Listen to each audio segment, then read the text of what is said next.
It's another flooded night in Metro Manila. You can hear it everywhere. The rain, the rising water, the anxious voices as families move their furniture, trying to save what they can.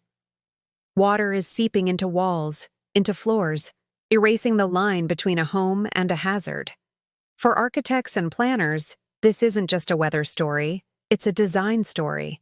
Every single year, floods test the strength and expose the weakness of our cities. And right now, we are failing that test. The Philippines is one of the most flood-prone countries in the entire world. From Marikina to Dagupan, Iloilo to Cagayan de Oro, the same devastating images repeat themselves: submerged roads, collapsed bridges, and families forced from their homes. But architects know the truth behind these visuals. It's not only nature's fault, it's how we build. Our cities are overpaved, our natural waterways are blocked, and our drainage systems are poorly designed. All of these magnify the damage. Urban expansion has turned what were once natural floodplains into concrete jungles. Where rivers used to absorb rainwater, we now have malls, subdivisions, and massive parking lots, all designed for convenience, but not for climate resilience. Let's break it down. First, there's rapid urbanization without proper planning. Many of our towns expanded faster than their infrastructure could ever keep up. Homes were built on low-lying land, roads now act like canals, and drainage lines are choked with uncollected waste. These are not natural disasters. They are design failures. Second, our flood control systems are obsolete. Some dikes and pumping stations were designed back in the 1970s, built for a smaller population and much gentler weather. But today's typhoons, like the infamous super typhoon Feng Wang, are stronger, and the rainfall is far more intense. Yet many of our systems have barely evolved. Third, we have to talk about corruption and poor execution. Billions of pesos are allocated for flood control projects, but reports often show that many are either substandard or left incomplete. Concrete that was meant to last for 50 years crumbles in just 5. Designs meant to protect lives are abandoned or replaced by profit-driven shortcuts. And finally, there's a serious lack of architectural foresight. Far too few buildings are designed with floods in mind. We still favor low elevations, sealed ground floors, and aesthetics over adaptability. But in a country that gets hit by more than 20 storms a year, resilience should be the aesthetic. When the floods hit, the consequences ripple through every single layer of the city.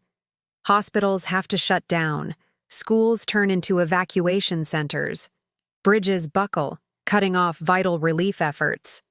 The architectural spaces that were built for comfort suddenly become unsafe zones.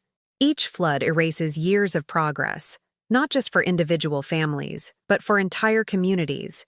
It's not just water damage we're seeing. It's the failure of design to anticipate disaster. But here's the good news. Architecture can be a huge part of the solution. Imagine homes elevated above flood levels. Imagine parks that double as catch basins to hold rainwater. Imagine drainage systems beautifully integrated into public plazas and buildings made with porous materials that let water pass through instead of fighting it. This is called resilient design, and it's not some futuristic fantasy. It's necessary, and it's possible right now.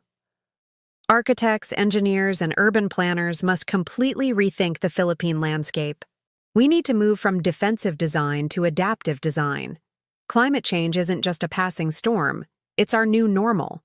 The government must enforce stricter zoning laws. Developers must respect our natural waterways. And our architecture schools must teach students to design for a country that lives with floods, not one that denies them. The floods will keep coming. That's a certainty. But how we build will determine how we survive. Every bridge, every home, and every public space we create is a statement. Do we design to endure, or do we design to collapse? In the story of the Philippines, water will always be a main character, sometimes a destroyer, but sometimes a teacher. And maybe, if we listen closely, it's telling us this: we need to build not against nature, but with it. This is our call to action for architects, planners, and every citizen to design a Philippines that can rise even when the waters do. Thanks for watching. If you found this insightful, please consider subscribing to our channel for more videos on how we can build a better, more resilient future.